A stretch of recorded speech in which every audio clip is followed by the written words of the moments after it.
하나님의 말씀 창세기 29장 31절부터 35절, 29장 마지막 절까지 제가 봉독을 해드리겠습니다.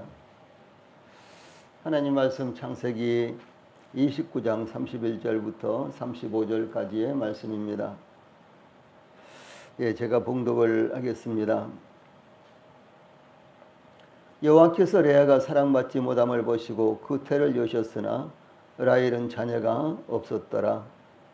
레아가 임신하여 아들을 낳고 그 이름을 루벤이라 하여 이르되 여호와께서 나의 괴로움을 돌보셨으니 이제는 내 남편이 나를 사랑하리로다 하였더라. 그가 다시 임신하여 아들을 낳고 이르되 여호와께서 내가 사랑받지 못함을 들으셨으므로 내게 이 아들도 주셨도다 하고 그의 이름을 시몬이라 하였으며, 그가 또 임신하여 아들을 낳고 이르되 내가 그에게 새 아들을 낳았으니 내 남편이 지금부터 나와 연합하리로다 하고 그의 이름을 레이라 하였으며, 그가 또 임신하여 아들을 낳고 이르되 내가 이제는 여호와를 찬송하리로다 하고 이로 말미암아 그가 그의 이름을 유다라 하였고 그의 출산이 멈췄더라. 아멘. 35절 마지막 절까지 봉독을 해드렸습니다. 오늘 저녁에는 창세기 29장 31절로 35절 말씀을 통해서 태를 열고 닫는 하나님, 태를 열고 닫는 하나님, 이와 같은 주제로 말씀을 전해드리겠습니다. 이 주제를 다른 말로 한다면 생명의 주권자가 되신 하나님, 이렇게도 말할 수가 있습니다. 창세기 29장 31절로 이제 다음 장 30장 24절까지는 야곱의 아내들이 경쟁적으로 아들들을 낳는 장면이 기록되어 있습니다. 인간은 서로 다투고 경쟁하였지만 하나님께서는 이스라엘 12지파를 형성하시고 구원의 역사를 일으키시는 장면이 나타나고 있습니다. 하나님께서 갈대아 우리에서 조상 대대로 터를 잡고 살아가고 있는 아브라함을 선택하시고 본토 친척 아비집에서 불러내셔서 하나님의 나라와 하나님의 백성들을 이루고 계신 모습이 점차적으로 나타나고 있습니다. 이와 같은 역사를 통해서 저희들을 구원하셔서 하나님의 나라와 하나님의 백성으로 삼으시기 위해 경쟁과 시기와 질투로 이어지고 있는 이 세상에서 하나님께서 어떻게 역사하시는가, 이런 부분을 우리가 볼 수 있는 것입니다. 제일 먼저 31절 말씀은 하나님의 공평하신 하나님, 이런 내용이 담겨져 있습니다. 31절 말씀, 여호와께서 레아가 사랑받지 못함을 보시고 그의 태를 여셨으나 라헬은 자녀가 없었더라 라는 말씀은 결혼하기 전뿐만 아니라 결혼한 후에도 이 야곱은 레아를 사랑하지 못하고 있는 모습이 나타나고 있습니다. 이 사랑받지 못함이라는 말은 총이 없음, 이렇게 번역된 단어로, 그래서 개역 한글판에는 총이 없음 이렇게 번역을 했죠. 그러니까 이 총이 없음은 도대체 무슨 말인가 하고 의아심을 갖고 있었던 그런 내용입니다. 그래서 이 총이 없음 이렇게 번역된 단어로서 미워하다라는 이와 같은 말의 수동태로서 미움받음, 이 말씀은 이제 말라기서 1장 3절에도 나타나는데 이런 의미입니다. 그래서 이 사랑받지 못함이라는 말은 미움받음이라는 말입니다.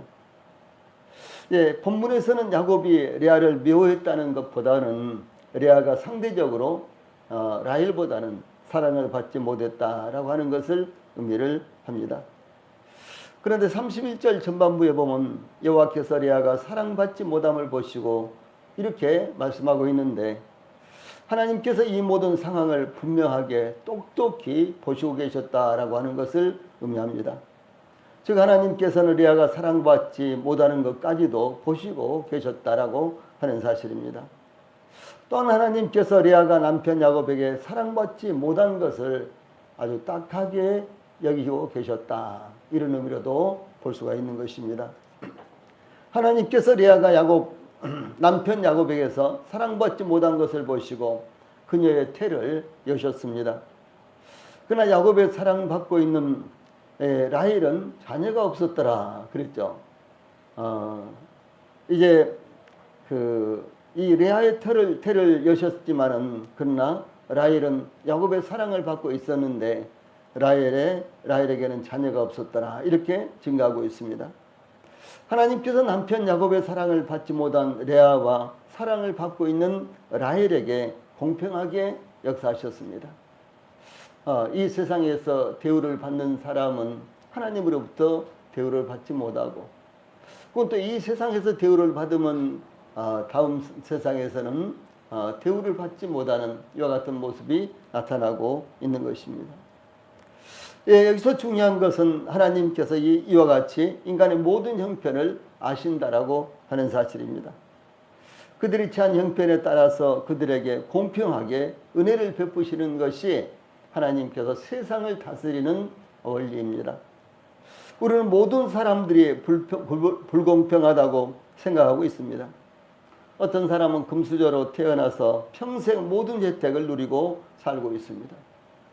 그런가 하면 또 어떤 사람들은 흙수저로 태어나서 평생 비참한 생애를 보내고 있습니다. 이런 모습을 볼 때 세상은 너무나 불공평하다는 생각을 갖게 되는 것입니다. 그런데 우리의 눈으로 보기에는 불공평하지만 모든 것을 아시는 하나님의 눈으로 볼 때는 모든 것이 공평하고 적절하게 하신다라고 하는 사실입니다. 사도 바울은 데살로니가후서 6장 9절 말씀에서 너희로 환난을 받게 하는 자들에게는 환난으로 갚으시고 환난을 받는 너희에게는 우리와 함께 안식으로 갚으시는 것이 하나님의 공이시니 주 예수께서 자기의 능력의 천사들과 함께 하늘로부터 불꽃 가운데에 나타나실 때 하나님을 모르는 자들과 우리 주 예수의 복음에 복종하지 않는 자들에게 형벌을 내리시리니 이런 자들은 주의 얼굴과 그의 힘의 영광을 떠나 영원한 멸망의 형벌을 받으리로다 이렇게 증가하고 있습니다. 혹 이 땅에 살 동안에 불공평했다면 하나님께서는 그것을 통해서 이 세상에서 갚아주실 뿐만 아니라 혹은 하나님 앞에서도 갚아주실 것이다 라고 하는 사실을 분명하게 말씀하신 것입니다. 이와 같은 하나님은 이와 같이 레아가 남편 야곱에게 사랑을 받지 못한 것을 아시고 긍휼을 베푸셨지만 남편 야곱의 사랑을 받는 라헬에 대해서는 긍휼을 베푸시지 않았다라고 하는 것입니다. 그러므로 레아에 대해서는 그의 태를 여셨으나 라헬은 자녀가 없었더라라고 이렇게 증가하고 있습니다. 그러므로 우리 성도들이 어떤 일에 대해서 하나님은 정말 불공평해 하나님이 보시기나 하시는 것인가? 하나님은 정말 공의로 다스리는 분이신가? 이런 의문점을 가질 수도 있습니다. 그러나 하나님은 공의의 하나님이십니다. 하나님께서 소돔과 고모라를 멸망시키려고 하셨을 때 창세기 18장 23절로 25절에 보면 아브라함이 가까이 나가 하나님께 가까이 나가 이르되 주께서 의인을 악인과 함께 멸하려 하시나이까 그 성중에 의인 50명이 있을지라도 주께서 그곳을 멸하시고 그 50의인을 위하여 용서하지 아니하시리이까 주께서 이같이 하사 의인을 악인과 함께 죽이심은 부당하오며 의인과 악인을 같이 하심도 부당하니이다. 세상을 심판하신 이가 정의를 행하실 것이 아니니까. 세상을 심판하신 이가 공의를 행하실 것이 아니니까 이렇게 말씀을 드렸습니다. 그때 하나님께서는 의인 10명이 아닌 단 3명의 의인도 하나님께서 멸망치 아니하시고 악인들과 함께 멸망치 아니하시고 구원하심으로 소돔과 고모라가 멸망하는 중에 함께 멸망하지 않도록 그들을 구원하신 모습이 나타나고 있습니다. 하나님은 공평하신 분이십니다. 하나님은 공의로우신 분이시라는 것을 증거하고 있습니다. 이 야곱은 라반의 속임수와 자신의 불찰로 인해서 전혀 계획에도 없었던 일부 다처를 받아들이게 되었습니다. 그것은 야곱을 속인 라반뿐만 아니라 야곱이 그것을 뿌리치지 못하고 라반의 제의를 그대로 받아들인 잘못도 컸던 것입니다. 이 결과적으로 레아와 라헬뿐만 아니라 두 여종까지도 아내로 맞이하므로 4명의 아내를 야곱은 두게 되었습니다. 그로 인해서 레아와 라헬의 경쟁과 시기와 다툼은 일부 자체가 이 바르지 않다는 것을 여실히 보여주는 실물과 같은 것입니다. 이들의 경쟁과 다툼은 그들의 자식 때까지도 그대로 나타났습니다. 이 선지자 말라기는 말라기서 2장 15절에서 그에게는 하나님께는 영이 충만하였으나 오직 하나를 만들지 아니하셨느냐. 오직 하나만 만드셨다. 그런 말씀입니다. 어찌하여 하나만 만드셨느냐. 이는 경건한 자손을 얻고자 하심이라. 그러므로 내 심령을 삼가 지켜 어려서 맞이한 아내에게 거짓을 행하지 말지니라. 이렇게 증가하고 있습니다. 다시 31절로 돌아가서 여호와께서 레아가 사랑받지 못함을 보시고 그의 태를 여셨으나, 이 말씀은 태를 열고 닫음이 하나님께 있다는 것을 증가한 것입니다. 다시 말해서 인간의 생사가 하나님의 손에 있다는 것입니다. 모든 존재하는 것은 하나님에 의해서 태어나고 존재한다라고 하는 사실입니다. 아울러 라헬은 자녀가 없었더라 라는 설명은 하나님께서 라헬의 태를 열지 않으셨다는 것을 의미합니다. 태를 열고 닫음이 인간에게 있는 것이 아니라 하나님께 있다라고 하는 사실을 이렇게 증가하고 있는 것입니다. 이 성경은 이삭이 그의 아내가 임신하지 못함으로 그를 위하여 여호와께 간구하며 여호와께서 그의 간구를 들으셨으므로 그의 아내 리브가가 임신하였더니라고 이렇게 증가하고 있습니다. 예, 이 리브가가 임신하지 못했어요.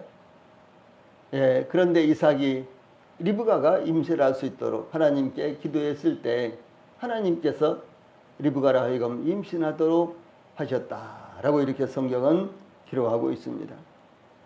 이 사무엘의 어머니인 한나가 사무엘상 1장 10절로 11절에 보면은 이 사무엘의 어머니 한나지요. 한나가 마음이 괴로워서 여호와께 기도하고 통곡하며 서운하여 이르되 만군의 여호와여, 만일 주의 여종의 고통을 돌보시고 나를 기억하사 주의 여종을 잊지 아니하시고 주의 여종에게 아들을 주시면 내가 그의 평생에 그를 여호와께 드리고 삭도를 그의 머리에 대지 아니하겠나이다. 이렇게 기도하죠. 만약 하나님께서 이 한나에게 아들을 주시면은 한나는 그를 나스린이로 하나님께 드리겠습니다 라고 이렇게 기도를 했습니다. 이제 이와 같이 이제 하나님 앞에 제사를 드리고 그리고 기도한 그 이튿날 그들이 아침에 일찍이 일어나 여호와 앞에 경배하고 돌아가 라마의 자기 집에 이르니라. 엘가나가 한나의 남편이죠. 엘가나가 그의 아내 한나와 동침함에 여호와께서 그를 생각하신지라. 사무엘상 1장 19절에 이렇게 기록되어 있습니다. 예, 그러므로 한나는 아이 사무엘을 낳고 하나님께 드릴 때 사무엘상 1장 27절 말씀에 이 아이를 위하여 내가 기도하였더니 내가 구하여 기도한 바를 여호와께서 내게 허락하신지라. 이렇게 증가하고 있습니다. 내가 기도하였더니 여호와께서 나의 기도를 들으시고 나에게 그 기도를 허락하셨다라고 하는 사실입니다. 얼마나 놀라운 이와 같은 고백입니까? 그래서 우리 성도님들이 태를 여닫는 분은 하나님이시다. 우리의 기도에 응답하시는 분도 하나님이시다. 우리의 기도를 들으신 분이 바로 하나님이시다라는 사실에 대해서 우리 모든 성도님들이 분명한 믿음을 가지시기를 바랍니다. 또 신약성경으로 와서 사가라와 엘리사벳 부부, 그러니까 세례 요한의 부모님이세요. 사가라와 엘리사벳 부부는 나이가 많았지만 아기를 낳지 못했습니다. 이 제사장 사가라가 그 반열을 따라서 그 순서를 따라서 이 성소에 들어가 분향할 때에 누가복음 1장 13절에 보면 천사가 그에게 이르되 사가랴여 무서워하지 말라. 너의 간구함이 들린지라. 내 아내 엘리사벳이 내게 아들을 낳아 주리니 그 이름을 요한이라 하라. 라는 계시를 받았는데 엘리사벳이 기한이 찼을 때 아들을 낳았습니다. 예. 그러므로 이 세상 모든 사람들은 어떤 과정을 통해서 이 세상에 태어나든 하나님께서 그 정하신 대로 태어나게 되었다는 사실을 잊지 않아야 하는 것입니다. 이 말씀은 참 중요한 것입니다. 저희들이, 우리 성도님들이 이 세상에 태어난 것은 하나님의 특별한 섭리였다. 예, 하나님께서 계획하시고 하나님께서 저희들이 이 세상에 태어나게 하셨다라고 하는 사실입니다. 이것은 성경적인 사실입니다. 예, 그러므로 이와 같은 마음을 우리 성도님들이 가지시고 하나님께서 우리 생명의 주권자여 태를 열고 닫는 분이 바로 하나님이시다라는 사실에 대해서 분명한 믿음을 가지시기를 바랍니다. 특히 라헬은 언니 레아처럼 자식을 낳고 싶었습니다. 또한 야곱도 라헬의 소생을 보고 싶었습니다. 레아를 통해서 4명의 아들을 보았지만 그러나 야곱은 라헬을 통해서도 아들을 낳고 싶었습니다. 그러나 그들의 의도와 감정으로 문제가 해결되지 않았습니다. 그런 소원을 갖고 있었지만 그러나 그것으로 말미암아 그 소원이, 그들의 의도가 이루어지지 않았습니다.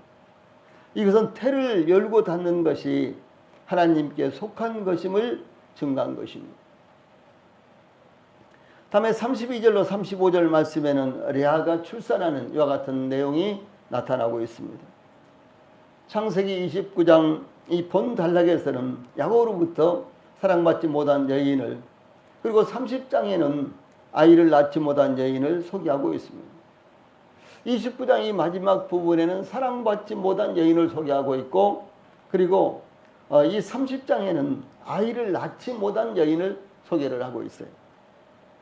레아는 야곱의 사랑을 받지 못했지만 하나님께서 4명의 아들들을 낳게 하심으로 그 아들들은 루벤, 시몬, 레위, 유다, 이렇게 4명의 아들들이었습니다. 레아가 첫 아들을 낳고 그 이름을 루벤이라고 했는데요. 보라 아들이라. 이 루벤은 보라 아들이다 라고 하는 이와 같은 뜻입니다. 예, 이와 같이 루벤 곧 보라 아들이다 라고 이렇게 레아가 이름을 지었던 것은 얼마나 아들을 낳음으로 말미암아 얼마나 감격스러운지, 예, 그것을 그대로 표현하고 있습니다. 레아는 남편의 사랑도 받지 못하고 있었습니다. 그리고 야곱이 특별히 라헬을 더더욱 사랑하는 모습을 봤을 때 레아의 마음 가운데 얼마나 이 중심이 불붙는 것 같았겠어요. 얼마나 시기와 질투가 계속해서 일어났겠습니까? 그리고 그 억울함을 어디에 하소연할 수도 없는 그와 같은 위치에 있었습니다. 그런데 라헬은 아들을 낳지 못했는데 자기는 첫 아들을 낳았어요. 그래서 너무너무 감격스러워서 보라 아들이다 이렇게요 이름을 지었습니다. 그것이 루벤이라는 이와 같은 이름입니다.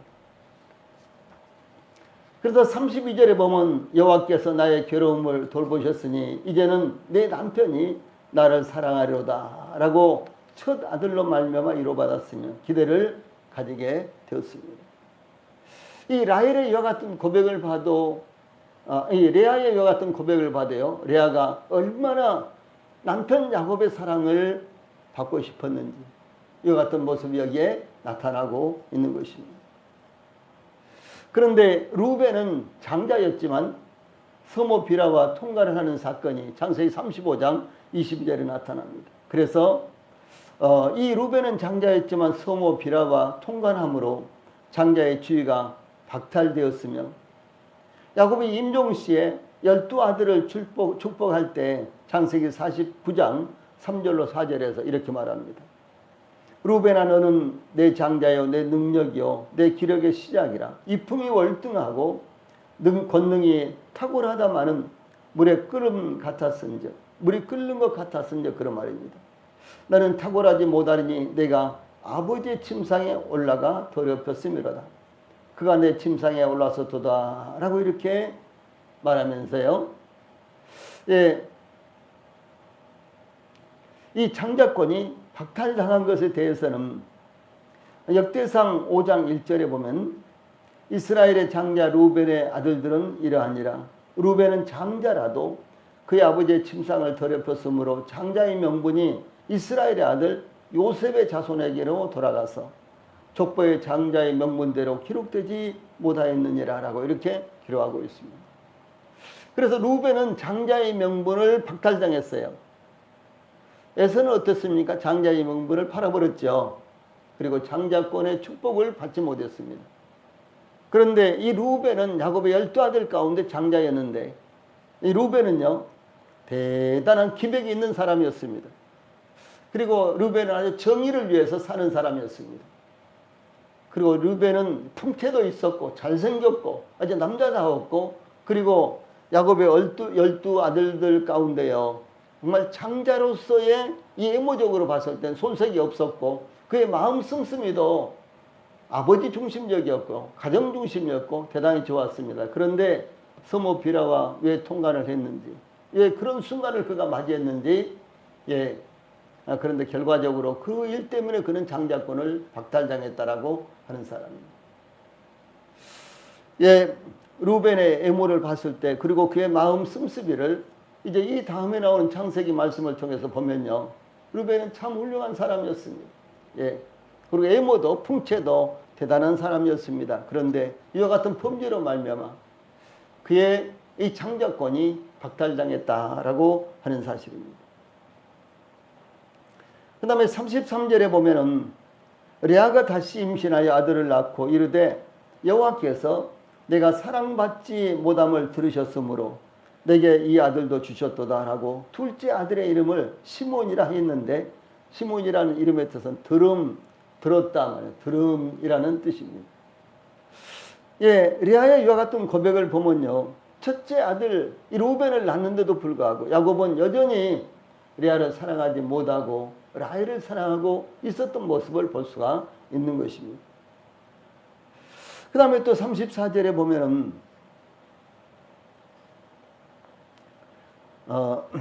이 34절에 보면은 레아가 또 임신하여 아들을 낳고 이르되 내가 그에게 세 명의 아들을 낳았으니 내 남편이 이제부터 나와 연합하리로다 라고 셋째 아들의 이름을 레이라고 지었습니다. 이 레이는 연합이라는 뜻입니다. 레이 지파가 제사장 지파죠. 그런데 이 레이라는 이름의 뜻은 연합이라는 것 같은 뜻입니다. 그 다음에 이제 35절에 이 레아가 또 임신하여 아들을 낳고 이르되 내가 이제는 여호와를 찬송하리로다. 이렇게 넷째 아들의 이름을 유다라고 지었는데 유다의 이름의 뜻은 찬송, 찬양입니다.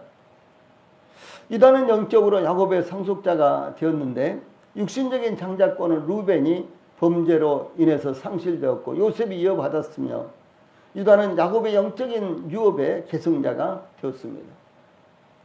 유다 지파에서 이스라엘의 왕조 즉 유다의 왕조가 다윗 왕으로부터 시작이 되었고요. 그리고 메시아가 다윗의 계보를 통해서 나왔다는 사실을 오는 성경에서 볼 수가 있습니다. 그래서 마태복음 1장 1절에 아브라함과 다윗의 자손 예수 그리스도의 세계라 이렇게 되어 있죠. 그리고 이 예수 그리스도를 다윗의 후손이라고 이렇게 계속해서 부릅니다. 그런데 이 다윗이 바로 유다 지파라는 것이죠. 그래서 유다 지파는 영적으로 장자 지파가 됐고 요셉은 육신적으로 장자 지파가 된 것입니다.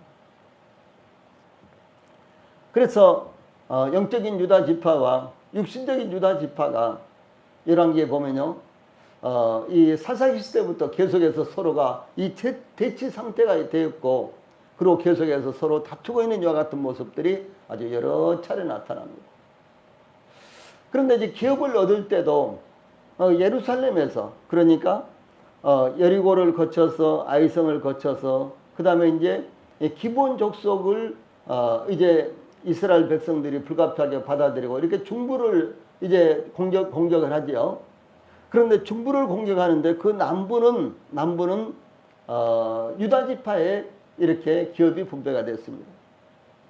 그런데 유다 지파가 기업이 너무너무 크고, 그리고 유다 지파가 계속해서 기업을 확장하니까 저 남쪽에 시몬 지파에게 일부를 떼어줬습니다.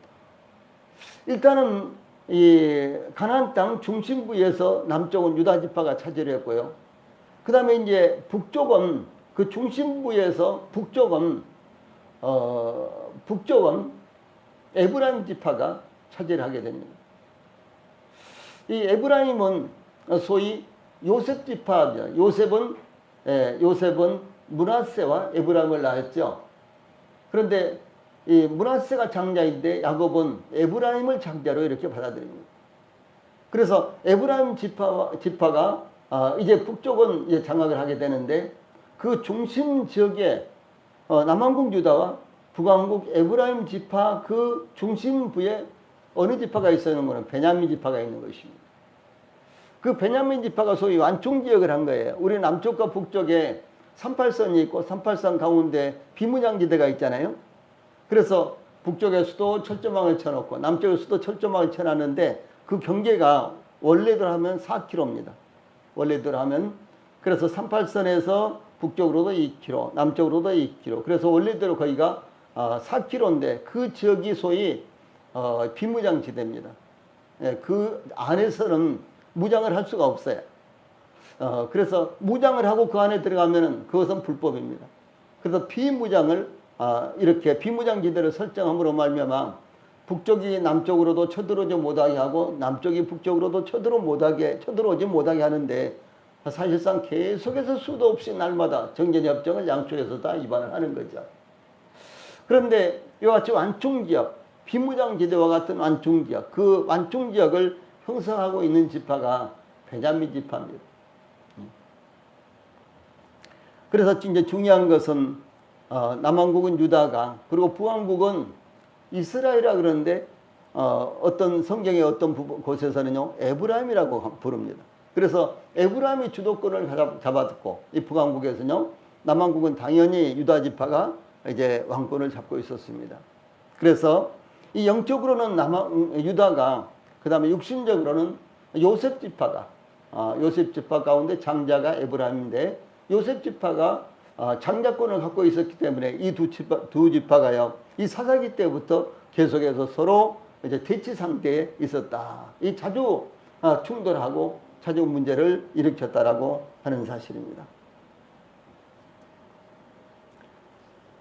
예, 그 다음에 이제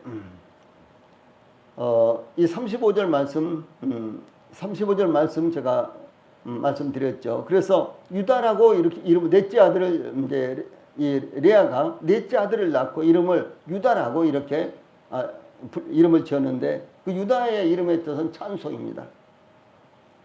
유다는 영적으로 야곱의 상속자가 되었는데 육신적인 장자권은 루벤이 가지고 있었는데 그것이 박탈당했고 요셉이 이어받았고 그리고 유다는 야곱의 영적인 유업의 계승자가 되었던 것입니다.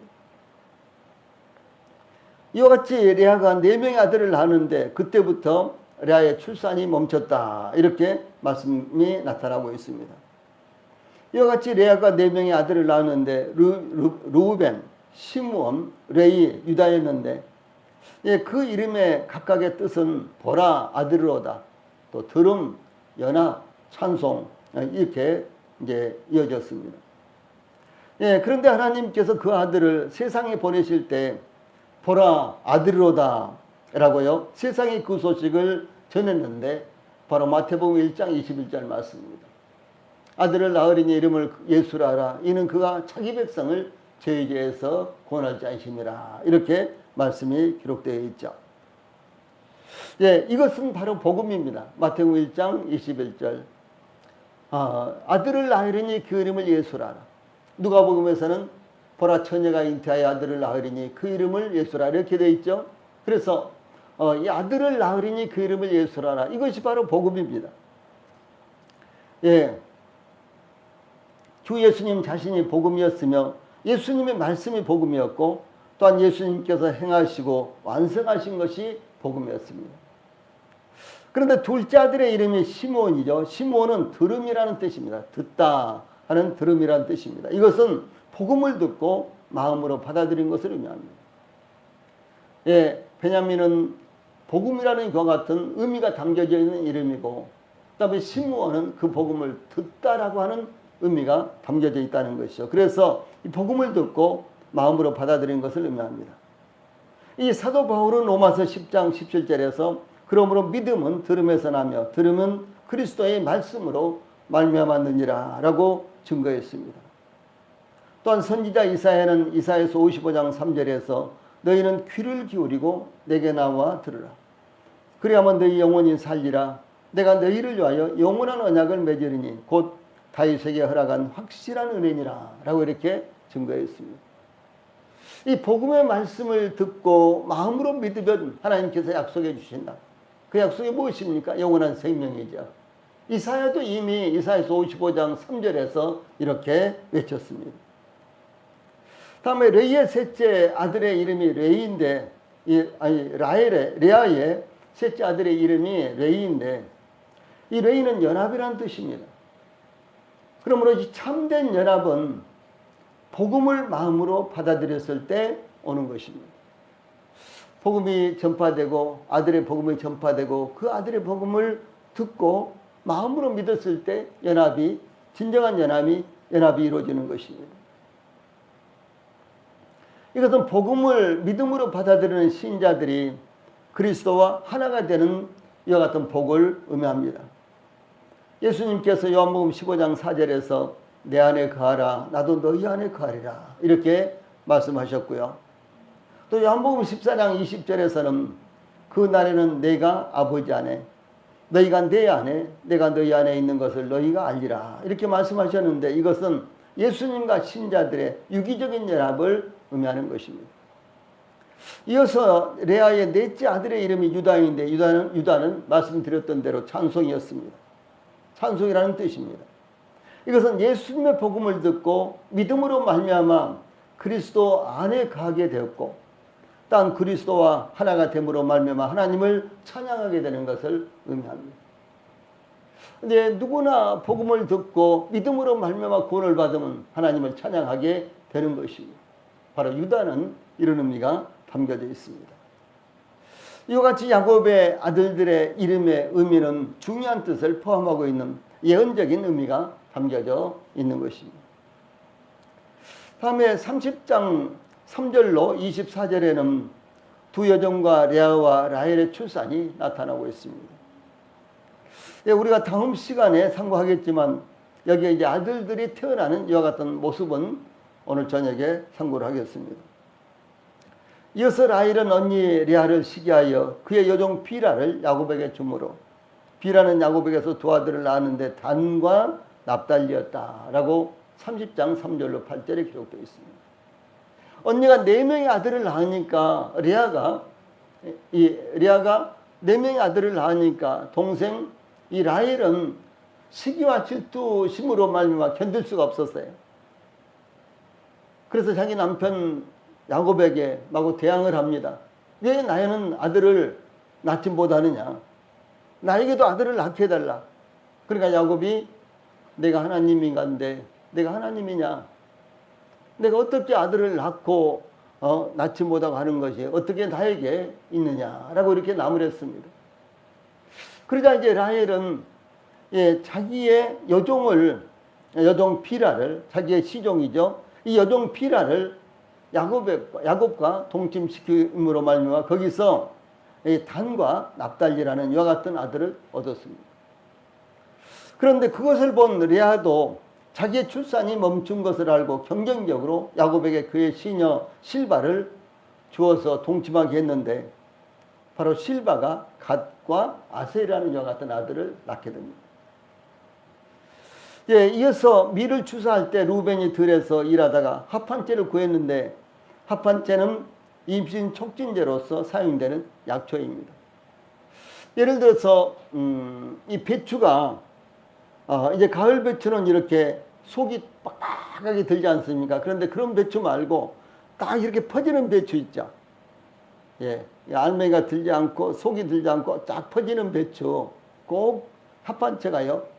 그런 이제 이 퍼지는 배추처럼 생긴 그런 소위 풀이라고도 할 수 있고 그런 야채라고도 할 수 있습니다. 그런데 이와 같은 이 합판체를 루벤이 들에서 일을 하다가 구했는데 이렇게 합한채는 임신 촉진제로 사용되는 약초였습니다. 예, 그 소식을 들은 라헬이 레아에게 쫓아가서 그 합한채를 달라고 요구를 합니다. 당연히 레아가 안 주겠죠. 그러니까 라헬이 오늘 저녁 야곱 남편이 나에게로 들어올 차례인데 언니가 오늘 저녁에는 내 남편과 동침하라. 이렇게 이제 야곱과 동침 자기 차례인데 야곱에게 언니 레아에게 그 야곱을 그날 밤에 양보하면서 합한채를 얻어서 이제 라헬이 합한채를 복용합니다. 그래서 이제 그날 밤 야곱과 동침하도록 이 라헬은 언니 레아에게 허락을 하는데, 만약 두 명의 아내가 있다면은 이제 어떤 아내를 더 사랑하고 어떤 아내는 덜 사랑하더라도 이 반드시 아내들과 동침은 공평하게 하는 것이 그 당시의 법이었습니다. 율법도 출애굽기 21장 10절에 보면 마찬가지로 이렇게 기록되어 있습니다. 두 명의 아내가 있다면 하룻밤에는 A라는 아내, 그 다음엔 B라는 아내, 그 다음엔 A, B 이렇게요. 이렇게 공평하게 동침하도록 되어 있습니다. 그런데 만약에 네 명의 아내가 있다면요. 이와 같이 첫째, 둘째, 셋째, 넷째, 그 다음에 첫째, 둘째, 셋째, 넷째 이렇게 아주 공평하게 남편은 그 아내들과 동침을 해야 됩니다. 지금도 저 중동의 지방이라든가요, 이슬람 국가에서는 특히 사우디 같은 나라, 이렇게 경제적으로 아주 여유 있는 나라, 이런 나라에는 4명의 부인을, 한 남자가 4명의 부인을 이렇게 아내로 취한 이런 경우가 아주 많이 있습니다. 예. 그래서 이제 이 사우디라든가 쿠웨이트, 뭐 이런 이제 경제적으로 이 석유로 말미암아, 이 기름으로 말미암아 아주 부강된 나라가 있죠. 이런 데는 아주 굉장한 부자들이 많이 있습니다. 이런 부자들은 4명의 아내들을 두고 있는데, 이들이 이제 보통 해가 지고 어둑어둑해지고 밤이 되면은 그 아내들을 데리고 나와서 나들이도 하고 또 쇼핑도 하러 이렇게 나오는데, 그러면은 남편이 이렇게 걸어가면은 그 뒤에 아내들이 4명이 딱 이렇게 따라갑니다. 예, 이런 식으로 외출도 하고, 예, 그렇게 합니다. 예, 그런 경우가 아주 흔합니다. 그런데 어떤 경우든지 간에 이와 같이요, 구약시대뿐만 아니라 지금 현재도 여러 명의 아내를 두고 있다면 공평하게 그들과 잠자리를 이렇게 해야 된다는 법이 이슬람 법에도 동일하게 나타나고 있습니다. 예, 그런데 그날 밤은 라헬과 동침하는 날이었는데, 라헬은 레아에게, 언니 레아에게 남편과의 동침을 허락하면서 합한채를 받았습니다. 예, 그러므로 레아가 그 밤에 야곱과 동침을 했는데, 창세기 30장 17절에 보면 하나님이 레아의 소원을 들으셨으므로 그가 임신하여 5째 아들을 야곱에게 낳은지라. 이렇게요, 하나님께서 레아의 소원을 들으심으로 5째 아들을 낳았어. 그 이름을 이삭아리라. 이렇게 지었다고 증거하고 있습니다. 그것뿐만 아니라 이어서 레아는 6째 아들을 낳았는데 그 이름을 스불론이다. 이렇게 지었습니다. 그래서 모두 합해서 이 레아는 6명의 아들을 낳았고, 그리고 그의 여종이 낳은, 여종 실바가 낳은 아들까지 해서 모두 8명의 아들을 낳게 된 것입니다. 이 레아에 대해서 또 30장 21절에 보면은 그 후에 그가 딸을 낳고 그의 이름을 디나라 하였더라. 이런 말씀이 나오는데, 이 레아가 딸을 낳았다라고 이렇게 나타나고 있습니다. 야곱에게는 12아들이 있었지만 딸은 단 하나뿐이었습니다. 하나, 디나뿐이었습니다. 이 다른 딸들이 없었던 것으로 보입니다. 창세기 46장 15절에 보면 아마 다른 딸들이 없었던 것으로 이렇게 묘사가 되어 있습니다. 예, 그 후에 이제 라헬이 아들을 낳는데요. 창세기 30장 22절로 23절에 보면 하나님이 라헬을 생각하신지라 하나님이 그의 소원을 들으시고 그의 태를 여셨으므로 그가 임신하여 아들을 낳고, 이렇게 이제 기록되어 있는데 그 이름이 바로 요셉입니다. 예, 이와 같이 이제 요셉을 낳기까지 하나님은 야곱의 11명의 아들이 태어났는데 하나님께서 그 태를 열고 닫으셨다는 내용이 계속해서 나타나는 것입니다. 요셉은 그의 아비 집을 구원했고 또한 당시 세계를 기근으로부터 구원한 예수 그리스도의 완전한 모형이었으며 예표였습니다. 그래서 성경에서 예수 그리스도를 가장 잘 묘사하고 있는 인물은 바로 요셉입니다. 창세기 37장부터 창세기 50장까지 계속해서 요셉에 대해서 창세기 38장 한 장을 빼고는 계속해서 나타납니다.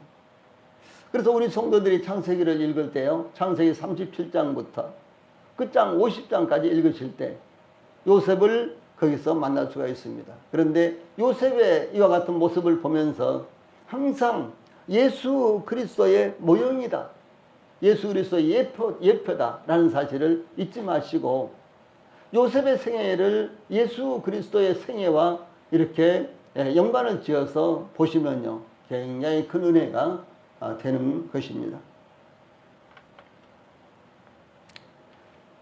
뿐만 아니라 이제 그래서 이 요셉은 야곱의 11번째 아들이었지만 장자권은 요셉에게로 돌아왔다, 요셉에게로 넘어갔다라는 사실을 역대상 5장 1절에서 기록된 것을 조금 전에 우리가 살펴봤습니다. 또한 라헬은 야곱이 가나안 땅으로 돌아오던 중에 베들레헴 길에서 둘째 아들 베냐민을 출산하다가 산고로 말미암아 죽고 말았습니다. 우리가 이제 그 대목도 나중에 이제 상고할 텐데, 이 야곱은 라헬을 정말로 사랑했습니다. 그래서 7년이 아니라 14년 동안을 수일처럼 여기면서 라헬을 위해서 봉사를 했고 종노릇을 했습니다. 그랬던 라헬과 오랫동안 회화하지 못하고 그 라헬이 둘째를 낳다가 이 산고로 말미암아 에브랏 길에서, 그러니까 베들레헴으로 가는 길에서 죽고 말았다라고 하는 사실이 나타나고 있습니다. 이 사실 창세기를 읽어보면요, 창세기 1장부터 50장까지 창세기를 전체를 보면요, 참 눈물겨운 사건들이 많이 나타납니다. 참 안타깝고 이 고통스러운 야 같은 내용들도 많이 나타납니다. 그것이 누구와 관련되어 있든지 간에 아주 불행한 사건들도 많이 나타납니다. 그런데 이와 같이 다양한 사건들을 통해서 하나님께서는 구속의 역사를 이루어가시고 계신다라고 하는 사실이죠. 이것은 동일하게 지금도 마찬가지입니다. 한 사람이 구원받는 것을 위해서 우리가 얼마나 애렸습니까? 기도하고 더러는 그야말로 손발이 다 되어주기도 하고, 더러는 그들을 위해서 우리가 많은 헌신도 합니다. 과거 필리핀 사람들이 우리 교회에서 모일 때 그들이 조그만 문제를 가지고 와도 우리 성도들이 몇 명씩 달라붙어서 그들의 문제를 해결해 주려고 그야말로 많은 에너지를 소비했습니다. 지금도 동일하게 우리는 한 영혼이라도 구원받게 하기 위해서 많은 이제 에너지를 쏟고 있고 기도하고 또 그들을 위해서 우리가 여러 가지로 헌신하고 있습니다. 이런 많은 과정을 통해서 하나님께서는 이 구속의 역사를 계속해서 이루어가고 계신다라고 하는 사실입니다. 중요한 것은 우리 성도들이 또 우리 교회가 이 하나님의 구속의 역사 가운데 포함되어 있고 또 뿐만 아니라 하나님의 구속의 역사를 위해서 우리가 수고하고 있다는 사실에 대해서 하나님 앞에 참으로 감사하는 것입니다. 이것은 구원받은 성도들만 할 수 있는 아주 유일한 특권이요, 은혜라고 생각할 수 있는 것입니다. 이렇게 야곱은 4명의 아내들로부터 12명의 아들과 1명의 딸을 낳았습니다.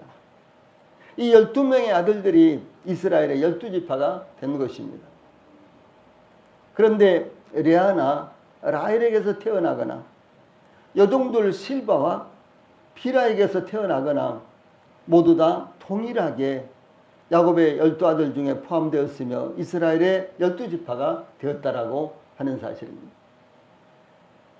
이 아브라함에게는 하갈에게서 이스마엘이 태어났고 사라에게서는 이삭이 태어났는데 이스마엘은 아브라함의 유업을 이을 자로 선택함을 받지 못하고 아브라함의 집에서 내보내졌고, 또 이삭만이 아브라함의 유업을 이을 자로 선택받았습니다. 또한 이삭에게는 에서와 야곱 두 아들이 태어났는데 에서는 이삭의 축복을 받지 못하고 야곱만이 이삭의 축복을 받아서 이삭의 구사로 선택이 되었습니다. 그런데 야곱에게는 레아와 라헬은 물론 두 여종에게서 태어난 아들들도 동일하게 야곱의 유업을 나눠서 가질, 똑같이 공평하게 나눠서 가질 아들들로서 받아들여졌고, 또 이스라엘의 12지파를 형성하게 되었습니다. 그 12지파는 가나안 땅에 들어가서 약속의 땅을 분배받았을 때 어떤 차별권이라든가 우선권이 제한되어 있었던 것이 아니라 어떤 차별도 우선권도 없이 제비 뽑아서 약속의 땅을 부여받았습니다. 이건 참 중요한 의미를 갖고 있는 것입니다. 예, 여종의 아들들도 4명이나 있지 않습니까? 그렇죠?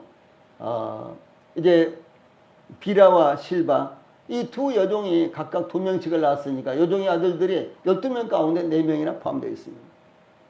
그런데 이 여종의 아들들 4명의 아들들에 대해서요, 어떤 차별도 우선권도 없었다라고 하는 사실이죠. 아주 공평하게 어떻게 했습니까? 제비를 뽑아서 공평하게 이 기업이 분배가 됐습니다. 그 기업은 아브라함과 이삭과 야곱에게 하나님께서 약속하신 기업이었는데 그 약속의 기업을 분배할 때 제비를 뽑아서 공평하게 그 기업이 분배가 되었습니다. 예, 그러므로 야곱의 12아들은 모두 다 공평하게 기업을 분배받은 것입니다.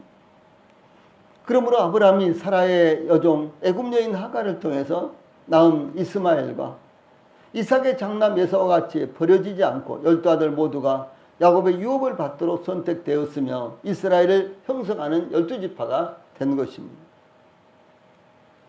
야곱의 아들들은 야곱의 아내들을 통해서 태어나거나 여종들을 통해서 태어나거나 관계없이 모두 이스라엘의 12지파가 되었던 것은 야곱을 통해서 바로 태어났기 때문이다라고 하는 것입니다. 그래서 야곱을 통해서 태어난 야곱의 아들들은 부인들을, 아내들을 통해서 태어나거나 여종들을 통해서 태어나거나 동일하게 이스라엘의 12지파의 지위를 똑같이 얻게 되었다라고 하는 것입니다.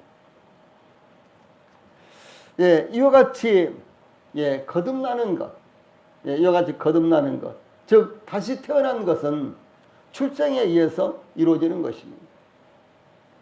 야곱이 12아들을 낳아서 그 12아들이 공평하게 야곱의 유업을 하나님께서 약속하신 기업을 유업으로 받을 수 있었던 것과 마찬가지로 저희들도 동일하게 거듭났다. 이것은 태어난 것을 의미하죠. 하나님께로부터 태어났기 때문에 저희들이 하나님의 자녀로 받아들여진 것입니다. 야고보는 야고보서 1장 18절에서 그가 그 피조물 중에 우리로 한 열매가 되게 하시려고 자기의 뜻을 따라 진리의 말씀으로 우리를 낳으셨느니라 이렇게 증거했습니다. 그러므로 하나님께로서 태어나는 것만이 유일하게 하나님의 자녀가 될 수 있는 것이며 하나님의 유업을 이을 자가 될 수 있다는 것을 믿음으로 확실하게 받아들여야 되는 것입니다. 솔로몬은 잠언 29장 21절에서 종을 어렸을 때부터 곱게 양육하면 그가 나중에는 자식인 자리라 라고 이렇게 증거했습니다. 교회 생활을 오래 하거나 교회에서 직분을 받고 헌신하고 충성하면은 자신이 구원받은 사람인 것처럼 하나님의 자녀인 것처럼 당연히 천국은 가는 것처럼 들어갈 수 있는 것처럼 이렇게 스스로 생각을 하게 되는 것입니다. 그러나 그것이 아닙니다. 오직 하나님의 자녀가 되는 길은 하나님으로부터 태어나야만 가능하다라고 하는 사실을 아주 명확하게 저희들에게 증거하는 것입니다. 이 사도 요한도 요한복음 1장 12절 13절에서 영접하는 자 곧 그 이름을 믿는 자들에게는 하나님의 자녀가 되는 권세를 주었습니다. 이는 혈통으로나 육정으로나 사람의 뜻으로 나지 아니하고 태어나지 아니하고 오직 하나님께로서 난 자들이니라. 하나님께로서 태어난 자들이니라 라고 이렇게 증거했습니다. 그러므로 모든 우리 성도들이 이와 같은 하나님의 약속의 말씀을 받아들여서 굳건하게 붙으시기를 바랍니다. 네, 기도하시고 마치겠습니다.